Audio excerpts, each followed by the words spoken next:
Breaking news చూస్తున్నాం. Neat పరీక్షకు సర్వం సిద్ధం చేశారు అధికారులు. మెడికల్ కాలేజీలో ప్రవేశాల కోసం నిర్వహించే పరీక్ష ఇవాళ జరగనుంది. దేశవ్యాప్తంగా మొత్తం 25 లక్షల మంది విద్యార్థులు నీట్ పరీక్షకు హాజరు కానున్నారు. ఏపీ నుంచి 75,000 మంది విద్యార్థులు పరీక్ష రాయనున్నారు.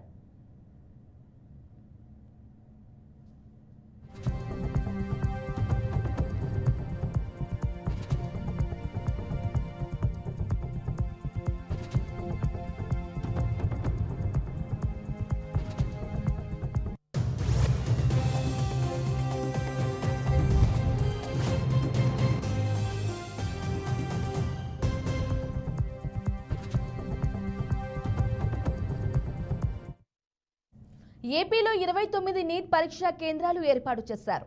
ఇవాళ మధ్యాహ్నం 2 గంటల నుంచి 5 గంటల 20 నిమిషాల వరకు పరీక్ష జరగనుంది.